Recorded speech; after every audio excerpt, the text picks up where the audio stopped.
al comentario de la lección de Escuela Sabática para el 8 de julio del 2023, lección número 2, el gran plan cristocéntrico de Dios.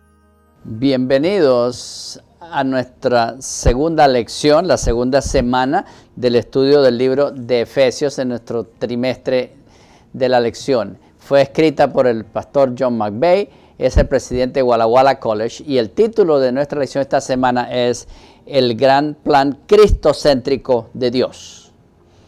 El doctor McVeigh empieza la lección con un concepto muy interesante y habla acerca de Efesios 1:3, donde el apóstol Pablo está agradeciendo a Dios porque Dios ha establecido un plan para redimirnos, para perdonarnos, porque las bondades y la gracia de Cristo se reflejan en nuestro versículo de memoria y dice: alabado sea Dios el Padre nuestro Señor Jesucristo, que en Cristo nos bendijo con toda bendición espiritual en los lugares celestiales.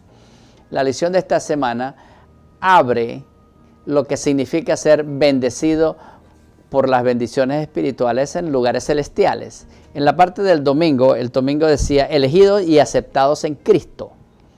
Nosotros encontramos ese concepto en Efesios capítulo 1, versículo 3 al 6. Así que si tiene su Biblia, y espero que la tenga, tal vez tenga un librito para tomar notas, para que usted pueda compartir con su lección, con su gente. En el capítulo 3, bendecido sea el Padre de nuestro Señor Jesucristo, que nos bendijo con toda bendición espiritual en los lugares celestiales en Cristo. Todo lo que nosotros necesitamos para redención, para salvación, se encuentra en Cristo Jesús. Él nos ha bendecido con todas las bendiciones espirituales. No hay un pecado muy grande que Él no pueda perdonar. No hay un hábito en nuestra vida muy grande que Dios no pueda ayudarnos a vencer. No hay una tentación que enfrentemos que su gracia no sea suficiente para vencerla. Así como Él dice, así como nos ha elegido en Él desde la fundación del mundo, que seamos santos y sin mancha, habiendo sido predestinados para, según el puro afecto de su voluntad, para alabanza de la gloria y su gloria, en la cual nos hizo aceptos en el amado. Ahora, hay dos claves aquí. Hemos sido escogidos y aceptados. Mire que hemos sido escogidos en Cristo desde antes de la fundación del mundo. ¿Qué quiere decir eso? Cuando nuestros genes y nuestros cromosomas se unieron para formar una estructura única biológica de la personalidad de cada uno, cuando todavía estabas en el vientre de tu madre, fuiste elegido por Dios con un propósito para vivir, para reflejar su gloria, para vivir, para revelar su amor hacia el mundo. Ha sido elegido por Dios. No somos un accidente genético. No somos simplemente piel cubriendo huesos. No somos una anomalía evolucionaria que pasó. No, fuimos elegidos por Dios. Y dice que somos aceptados en el amado. ¿Alguna vez has sentido que no eres aceptado? Es un sentimiento malo, muy malo, terrible. Tal vez en tu propia familia sientes que no eres aceptado, que te ponen hacia atrás, hacia afuera. Tal vez una persona que no es aceptada por su esposo, su esposa. Cuando vamos a una iglesia, tal vez sentimos que la iglesia es fría, que no nos aceptan ahí. ¿Alguna vez has entrado a un salón donde hay una reunión y sientes que nadie te acepta? Y esto es lo increíble, lo bueno, que no podemos determinar si nos van a aceptar o no. Pero aparte de que nos acepten personas, somos aceptados en el amado, en Cristo. Cristo nos acepta por lo que somos. Nos acepta como somos. Cuando venimos a Él, Él nos perdona, Él nos cambia, nos convierte en hijos que somos aceptados. No por la forma en que lucimos, no por la forma del estatus que tenemos en sociedad, no porque hemos sido muy bendecidos materialmente. No, nos acepta porque somos sus hijos. Ahora, vean la forma en que lo ponen en la parte aquí del domingo. Las últimas notas, las últimas oraciones de allí dicen: desde antes de que el sol comenzara a brillar, su estrategia, la estrategia de Dios, ha sido que seamos aceptados en el amado. En resumen, la intención de Dios es que seamos salvos. Perdemos la salvación solo por nuestras propias decisiones pecaminosas. Su gracia provee salvación para todos. Sus bendiciones espirituales son para todos. Ahora, tenga presente lo que dice Efesios 1:3. Dice, tenemos todas bendiciones espirituales en lugares celestiales. ¿Qué quiere decir esto de lugares celestiales? Esto se presenta solamente en Efesios, en ninguna otra parte de la Biblia. ¿Qué quiere decir? Está hablando acerca de los niveles espirituales. Efesios indica de la ascensión de Cristo Jesús a lugares celestiales, en el sentido de que Cristo está en la presencia de Dios, en el santuario. También habla de la idea de la batalla entre el bien y el mal, entre Cristo y Satanás, en lugares celestiales. Así que cuando la Biblia habla allí que nos da todas las bendiciones espirituales en lugares celestiales, quiere decir que todas las riquezas del cielo para batallar contra Satanás en este conflicto cósmico está a nuestra disposición. ¿Qué quiere decir? Que estas bendiciones espirituales, todas las bendiciones espirituales de Cristo Jesús, todas las bendiciones de su muerte en el Calvario, todas las bendiciones de su victoria, todas las bendiciones de saber que somos hijos de Dios, todas esas bendiciones en lugares celestiales salen del santuario hacia nosotros. Así que hoy no hay razón de sentirse triste o deprimido. No, abre tu corazón a las bendiciones que vienen de Cristo Jesús. En la parte del lunes se llamaba una redención costosa, perdón generoso. En Efesios 1:6 lo dice de esta manera: para la alabanza, en quien tenemos redención por su sangre, el perdón de los pecados según la riqueza de su gracia. La palabra redención es muy interesante ahí. En la cultura antigua griega, en el Antiguo Testamento, la palabra redención tenía que ver con la redención de un esclavo, pagando el costo de esa redención. Los esclavos estaban así en una tarima, y ahí estaba la persona, podía sentir los hombres sudar, encadenados allí, atados a la esclavitud. Entonces ves alguna persona que venía y estaban allí vendiendo a los esclavos, y el pago se hacía por el esclavo para dárselo a un propietario. Pero lo que este texto está diciendo es que en la sangre de Cristo tenemos redención. Lo que está diciendo es que Cristo nos ha comprado a nosotros en la cruz del Calvario, y ahora nosotros tenemos un nuevo dueño. No, ahora Satanás no es nuestro dueño, el pecado no es nuestro propietario, es Cristo Jesús nuestro propietario, nuestro dueño. ¿Por qué? Porque Él pagó el precio por nosotros. ¿Había alguna confusión que la gente dice que, bueno, que Dios pagó Cristo pagó todo el precio? No, Dios nos quiere, no fue solamente Cristo, Dios también. No nos podemos separar de la idea de que es una redención a través de la sangre. Y por eso podemos entregar nuestra vida a Jesús. ¿Por qué? ¿Por qué se hace así? Porque los dioses paganos, la gente decía que los sacrificios tenían que hacerse con sangre. No. Tenemos que tener que nosotros no somos los que estamos haciendo sacrificio. Dios mismo es el que hizo el sacrificio. Lo segundo es que la sangre de Cristo no fue derramada para pagar algo a Dios. No. Fue derramada porque la ley moral decía que la paga del pecado es muerte. Romanos 6 y dice, porque la paga del pecado es la muerte. Y la sangre de Jesucristo entonces representa la vida de Cristo que es derramada. No es la sangre que nos redime como un elemento físico, sino que es la vida de Cristo que es derramada en el Calvario para satisfacer la demanda del universo, de la ley moral ante el universo entero. También hay un comentario interesante en la misma lección ¿Qué dice? El segundo párrafo,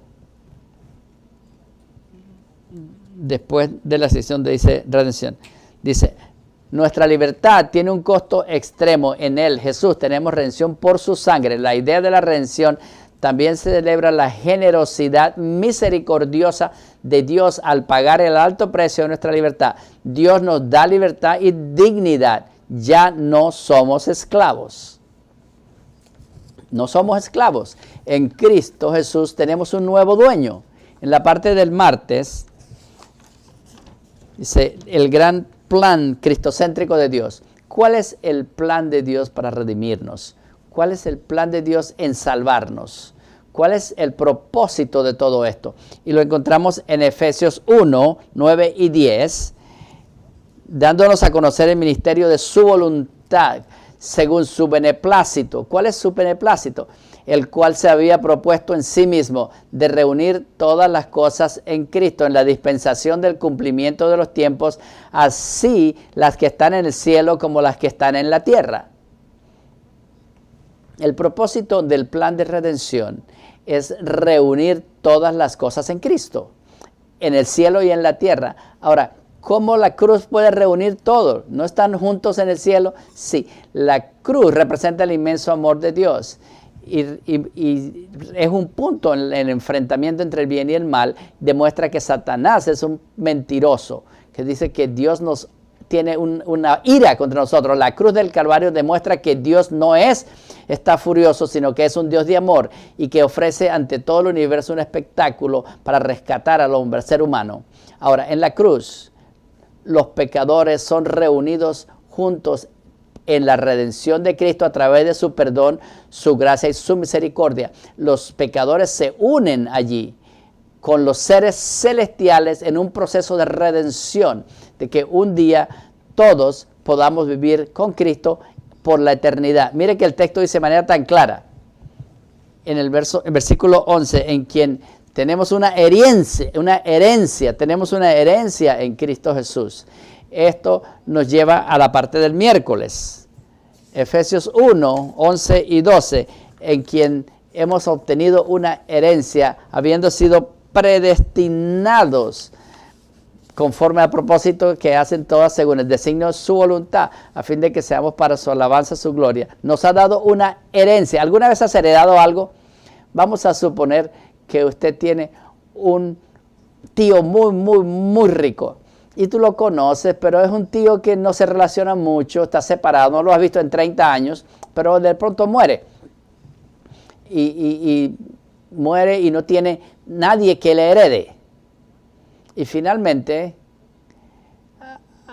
cuando se lee cuál era la herencia que dejó, dice que usted ha heredado $100,000. ¿Cómo se sentiría? Se sentiría emocionado, diciendo, wow, la heredad que nosotros tenemos en Cristo es muchísimo más que $500,000.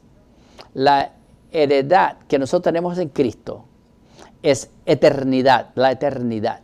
Jesús ha predeterminado un plan para nosotros. Él nos eligió antes de la fundación del mundo.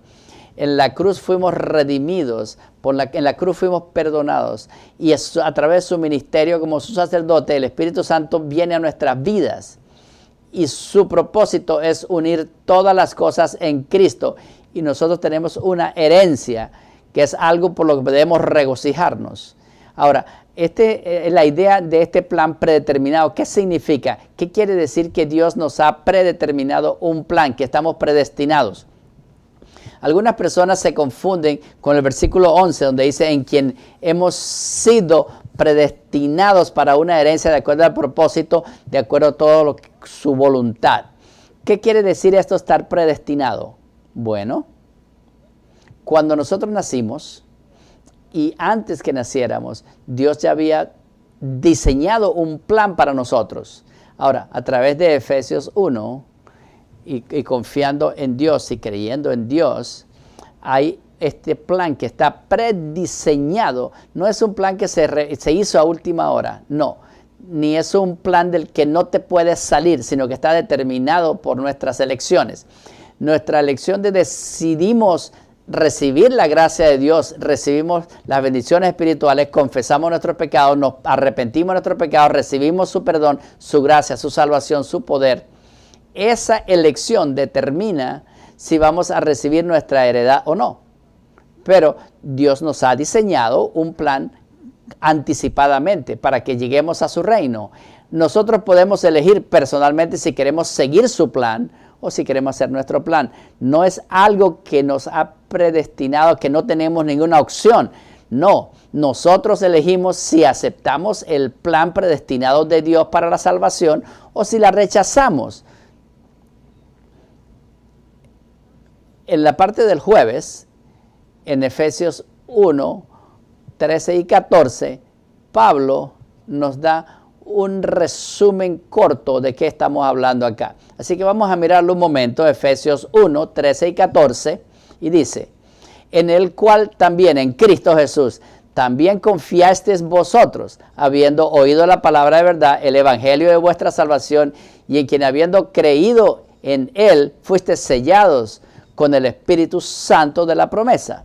Ahora, dése cuenta que hay 4 cosas acá. Primero, habéis confiado.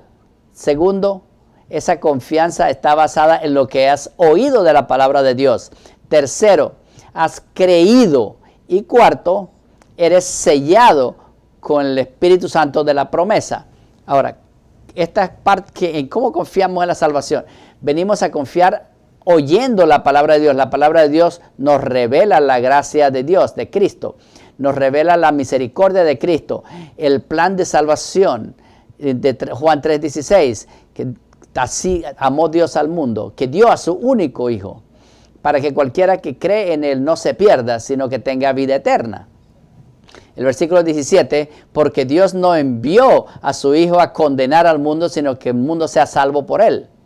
Así que nosotros venimos escuchando la palabra de Dios, creyendo en la palabra de Dios, y entonces recibimos de Cristo perdón, poder, somos aceptados, tenemos el regalo de vida eterna. En Cristo tenemos un nuevo poder, podemos creer eso, basado en la palabra de Dios. Cuando nosotros creemos, porque hemos confiado en la palabra, entonces es un acto de fe. Creer no es una cosa pasiva, no. Tiene que ver con unas elecciones positivas de aceptar lo que Dios ha hecho por nosotros sin importar nuestros sentimientos. Confiar en Dios es algo bien conocido que aunque no entendemos 100%, Él nunca nos va a abandonar. Y somos entonces sellados con el Espíritu de la promesa. Entonces, ¿qué pensamos? Que el sello venía al final, que el sello era el asunto del sábado. Vamos a explicar la diferencia. Hay una diferencia entre recibir el sello y el sello haber sido marcado. Cuando venimos a Cristo y abrimos nuestro corazón y confiamos en Él y creemos en Él como nuestro Salvador, el Espíritu Santo entra a nuestras vidas. Y la palabra sello significa garantía. O sea, que el Espíritu Santo entra a nuestro corazón como una garantía de la salvación que Cristo ha proveído. Cuando recibimos ese sello, lo recibimos cuando recibimos el Espíritu Santo. La Biblia es clara. Dice, han sido sellados por el Espíritu de la promesa. Cada día, cuando nosotros respondemos a la gracia de Dios, el Espíritu Santo nos confirma a través de la santificación en Cristo Jesús. En los días finales de nuestra historia, antes que venga Cristo, va a haber una prueba final acerca de la ley de Dios. Y eso lo estudiamos en el trimestre pasado. La palabra de Dios dice, en Apocalipsis 14:12, aquí está la paciencia de los santos. Aquí están los que guardan los mandamientos de Dios y tienen la fe de Jesús.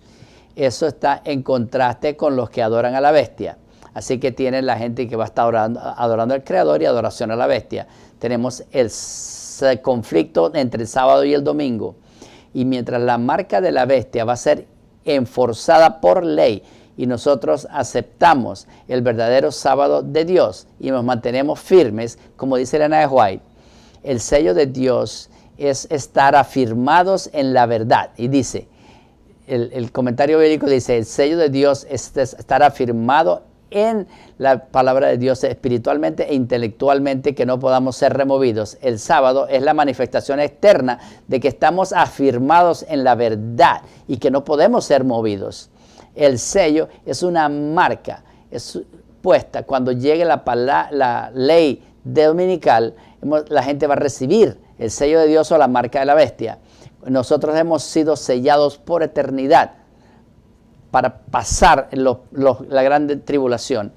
Es una palabra, cuando somos convertidos, el Espíritu Santo entra a nuestro corazón y el Espíritu Santo como una garantía de que nos sella, nos valida, nos autentifica. Cuando venimos a Cristo y el Espíritu Santo entra a nuestro corazón como un sello, como una garantía de que ahora pertenecemos en Cristo y nos valida el compromiso que tenemos con Cristo. Y mientras continuamos en la vida cristiana, el Espíritu Santo trae las virtudes positivas cristianas y empieza el proceso de la santificación. Y en la prueba final, ese sello que hemos recibido, el Espíritu Santo va a firmar ese sello para que podamos enfrentar el tiempo de la tribulación. Venimos al final de la lección con un llamado a confiar a Jesús, a escuchar a Jesús, escuchar de su palabra, a creer en Cristo y a recibir su Espíritu y saber que está en nosotros y que el ministerio del Espíritu Santo es la garantía de que mientras caminamos con Jesús cada día, un día, podemos vivir con Él y tener una herencia eterna en el cielo. Oremos. Padre Celestial, te agradecemos por la gracia de Cristo, por la misericordia de Cristo. Gracias porque somos aceptados en el amado. Gracias porque un día pronto Cristo va a venir y va a unir todas las cosas en Cristo para llevarnos al hogar. Te decimos que nos mantenga firmes en Cristo Jesús. Amén.